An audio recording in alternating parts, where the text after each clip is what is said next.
Every story needs a beginning that feels harmless. Ours didn't. It began with a table no one was allowed to sit at. The student commons at our university was always loud, chairs scraping against tile, half-awake students arguing about midterms, the hiss of the espresso machine drowning out common sense. Every group had claimed a corner of the room. Cultural clubs, sports teams, political societies, Greek life.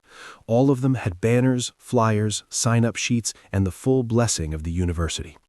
All of them, except us. We stood there, 6 guys pretending not to care, holding a folded cable we weren't allowed to unfold. No banner, no flyers, no official name. Just a quiet understanding that, according to the university, we didn't exist. We weren't stupid. We knew why. At our school, Greek life ran on an old, dusty rule book written by people who'd long since graduated and never looked back. If you wanted recognition, real recognition, you needed approval from the Greek Council. And not a majority, not a compromise, unanimous approval. Every fraternity, every sorority, every vote had to be yes. We had national backing, paperwork, alumni support, a constitution thicker than most of our textbooks. We had done everything right. Everything except please one man. His name wasn't Richard in our phones. It was Dick. Not because we were immature, though we were, but because no nickname had ever fit a person more accurately. Dick was the president of the largest fraternity on campus. The kind of fraternity with a house that looked like it had been stolen from a movie set. White pillars, private security during parties, alumni donors whose names were carved into plaques like saints. Dick didn't earn that position the way others did. He inherited it. His parents paid for his tuition, his apartment, his black Mustang.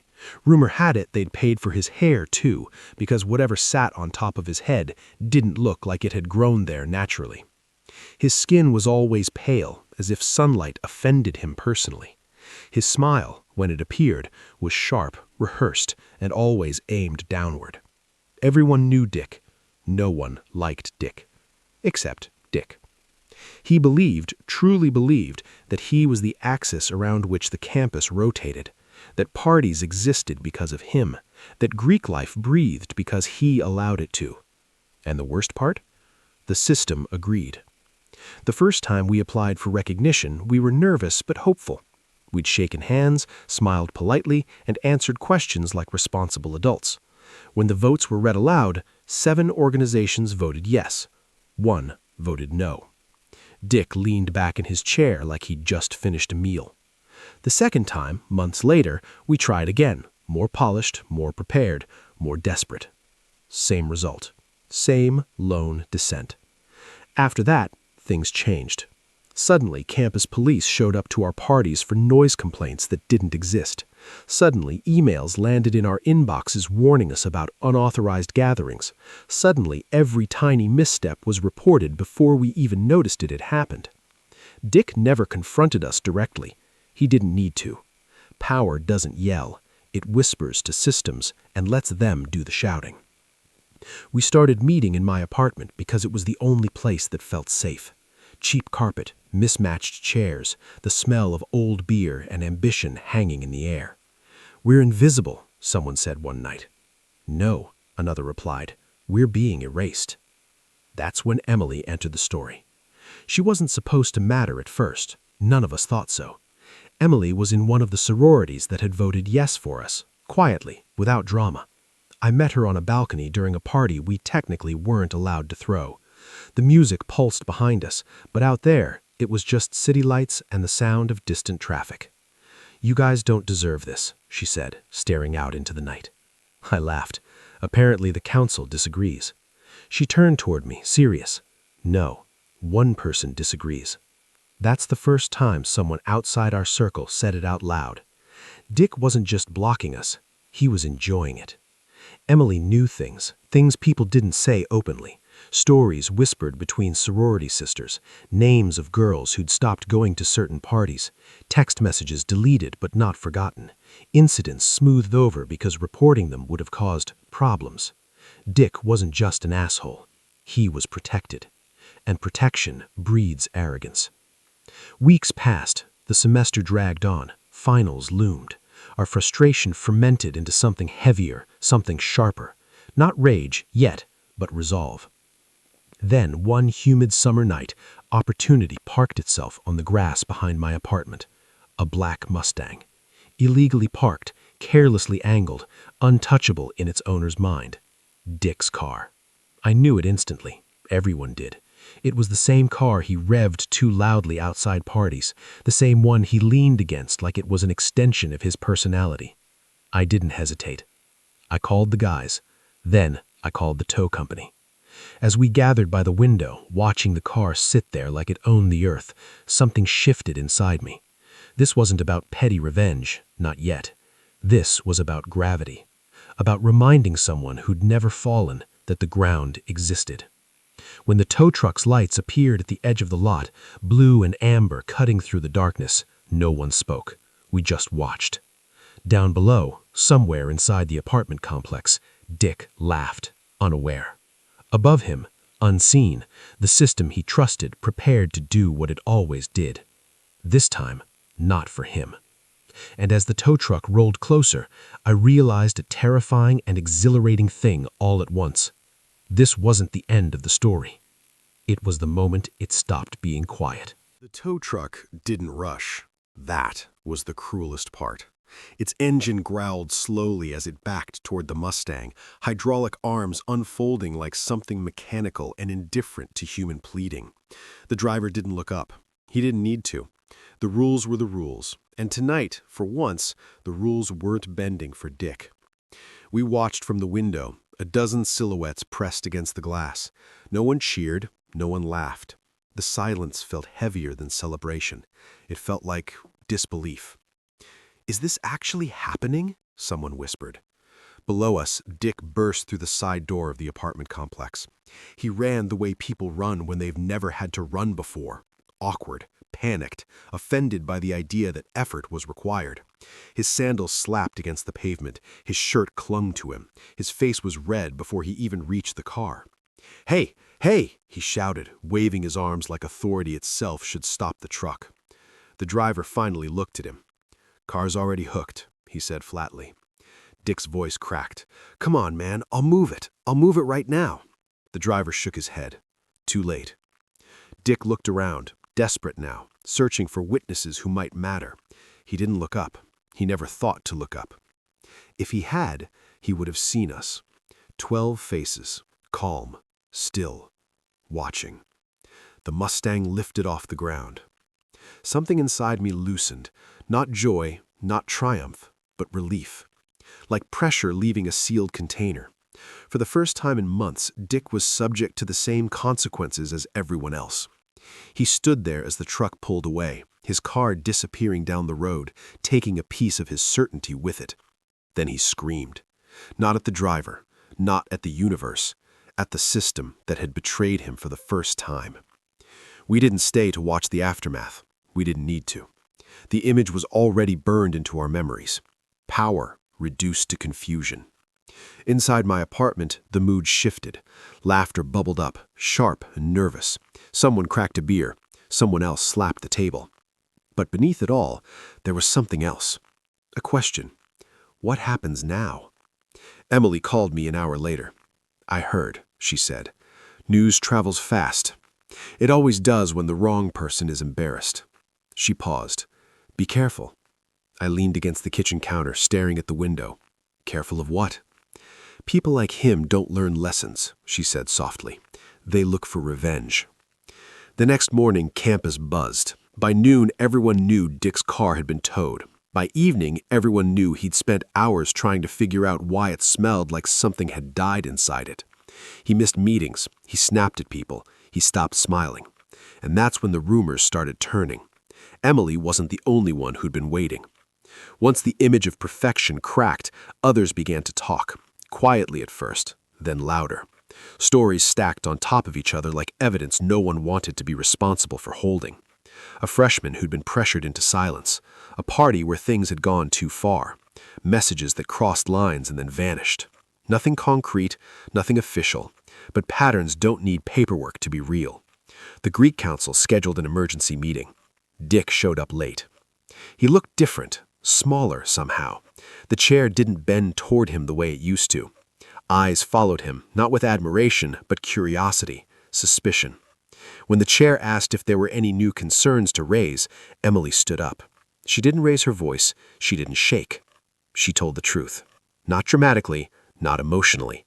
Precisely. The room froze. Dick laughed, too loudly, too quickly. This is ridiculous. But no one laughed with him.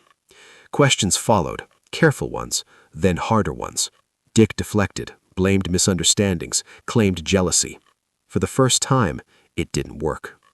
The meeting ended without resolution, but something fundamental had changed. Power hates attention. The next few weeks were tense. Dick stopped reporting us, stopped interfering, not because he'd changed, but because he was busy defending himself. Emily and I spent more time together, not hiding, just existing, walking campus paths late at night, talking about futures that suddenly felt possible again. "You don't seem angry anymore," she said once. "I think I was angry at being helpless," I replied. "This feels different." "It should," she said. "You're not reacting anymore. You're choosing." The final vote came quietly. No grand announcement, no ceremony. An email. "Congratulations, your fraternity has been officially recognized by the Greek Council." I stared at the screen for a long time. We'd won. But it didn't feel like victory. Dick resigned 2 weeks later. No statement, no apology, just absence. By the time graduation came, his name was spoken only as a cautionary tale. Power doesn't disappear when it's challenged. It just moves, unless you stop it. And for the first time since college began, I felt like we had. Winning never feels the way people imagine it does. There was no parade when the recognition email arrived, no spontaneous cheering in the Commons, no applause from the people who had quietly benefited from our silence before. Recognition came the way most real victories do, quietly, impersonally, as a line of text on a glowing screen. And with it came consequences no one had warned us about. At first, it was subtle. Whispers when we walked past certain groups, conversations that stopped just a second too late, invitations that didn't arrive anymore, not because we weren't wanted, but because people didn't want to be seen choosing sides. Greek life thrives on neutrality. Change threatens it. Emily noticed before I did. "You're being watched differently," she said one night as we crossed the quad. "Like people are measuring you." "For what?" "For how much trouble you're worth." Dick's resignation hadn't erased him. It had only removed his name from the paperwork. His influence lingered in alumni networks, in donors, in quiet emails sent from addresses that ended in prestigious domains. Power doesn't die easily. It just learns to operate in shadows. The first real blow landed during recruitment week. We'd planned carefully. No alcohol, clear rules, transparency, everything by the book. We wanted to prove publicly that we weren't the reckless outsiders people had painted us as. Halfway through the week, we received a notice. Routine compliance check. They shut us down for 48 hours. No clear violation, no explanation, just enough disruption to plant doubt in potential recruits' minds. "Who's pushing this?" one of the guys asked. No one answered, because everyone already knew. Emily's sorority wasn't spared either. Anonymous complaints, social media rumors, old screenshots resurfacing without context. Nothing actionable, just enough noise to exhaust people. One night she showed up at my apartment angry in a way I hadn't seen before. "I didn't sign up to be collateral damage," she said, pacing the room. "I know," I replied quietly. "Do you?" She stopped, eyes sharp. "Because every time you push, someone else pays too." She wasn't wrong. Standing up had felt heroic when it was theoretical. Now it was messy, complicated, human. The tension between us grew, not from lack of care, but from too much of it. Every decision carried weight, every risk echoed outward. "Maybe we should slow down," she said eventually. The words hurt more than she intended. "Or maybe," I replied, "this is what slowing down looks like." She didn't answer. The next escalation came from an unexpected place. Alumni. A closed-door meeting was scheduled. Discussion about the future of Greek life. We were invited. So was Dick. He sat across the table from me, thinner now, quieter. The arrogance had drained from him, replaced by something colder. Resentment. No insults were thrown, no accusations made. Everything was wrapped in polite language and institutional concern. We value tradition. We must protect our reputation. We're worried about precedent. I finally spoke. About what? I asked. Accountability? The room stiffened. Dick smiled for the first time in months. After the meeting, Emily met me outside. "That was brave," she said. "No," I replied. "That was expensive." 2 days later, she was called into a meeting with her chapter leadership. They didn't threaten her. They didn't need to. They asked questions, suggested priorities, reminded her of future opportunities. When she walked out, her shoulders were tight. "I can't keep doing this," she said quietly. The words landed heavy. I wanted to argue, to promise things would get better, to tell her she was essential. Instead, I listened. "This isn't just your fight," she continued, "and it's not just mine, but the system knows how to isolate people." We took a break. Not dramatic, not final, just distance. The weeks that followed were some of the hardest of my life. Leadership meetings turned into damage control sessions. Friends drifted, not out of betrayal, but exhaustion. Standing against a system is lonely work. But something else happened too. Freshmen showed up. Not the loud ones, the quiet ones, the observant ones. They told us why they'd joined. Because you don't pretend everything's perfect. Because you stood up when it cost something. Because you didn't win and disappear. Legacy doesn't announce itself. It accumulates.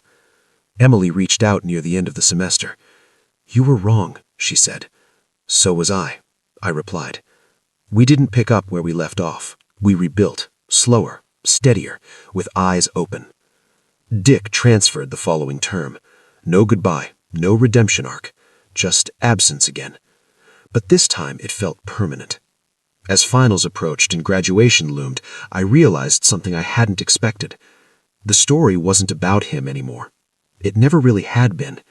It was about what happens when ordinary people decide that silence costs more than speaking, and how standing up doesn't end the fight. It changes who you become while you're in it. By the time senior year arrived, the campus felt smaller. Not physically, buildings were still where they had always been, but emotionally. The illusions were gone. The idea that institutions were neutral, that leadership meant virtue, that time alone fixed broken systems. We knew better now. Our fraternity house, still unofficial in spirit despite recognition, had changed. The couches were newer, the rules were clearer, the conversations were heavier. Freshmen didn't ask about parties first anymore. They asked about values. What do you stand for? What happens if someone messes up? Do you protect people or reputations? Those questions used to scare me. Now they felt necessary. Emily and I found our rhythm again, not as a dramatic love story, but as something sturdier. We learned how to argue without trying to win, how to pause instead of react, how to accept that standing for something meant sometimes standing apart. She took on a leadership role in her sorority, one that no longer came with blind loyalty. She rewrote policies, pushed training, made people uncomfortable. I watched her change the same way I'd watched the fraternity change, quietly, persistently. Not everyone approved. A faculty advisor pulled me aside one afternoon. "You've done good work," he said, "but understand this, systems don't forget disruptions." "I'm not trying to be remembered," I replied. He smiled sadly. "That's usually when they remember you most." Graduation approached faster than expected. Dick's name surfaced one last time, not in gossip, but in an email forwarded too many times to ignore. An investigation at his new school. Familiar language, familiar patterns. Nothing was proven, nothing ever was, but the silence around him was louder than denial. I didn't feel satisfaction, just inevitability. Our final chapter meeting was held in the same apartment where everything had started. Same walls, same window, different people. Someone asked me to say a few words. I hadn't prepared anything. "We didn't set out to be an example," I said. "We just got tired of pretending not to notice things." I looked around the room. Whatever you take from this place, take the courage to question what benefits from your silence. Emily squeezed my hand. The night before graduation, we walked campus one last time. Lights glowed in dorm windows. Laughter echoed faintly. Somewhere, new conflicts were already forming. "Do you think it mattered?" she asked. I thought about the freshmen, the questions, the policies, the way people now hesitated before abusing power. "Yes," I said. "Not all at once, but enough." The morning of graduation was bright and indifferent. Caps tossed, photos taken, promises made. As we walked away from campus, the buildings behind us, I realized something strange and comforting. The story didn't end when we left. It continued, in smaller moments, quieter choices, and people who learned to speak sooner than we did. We didn't destroy the system. We made it flinch. And sometimes, that's how change begins. Time doesn't end stories. It just changes the way they sound. 5 years passed faster than I expected, faster than college ever did. Life after graduation didn't arrive with dramatic music or cinematic transitions.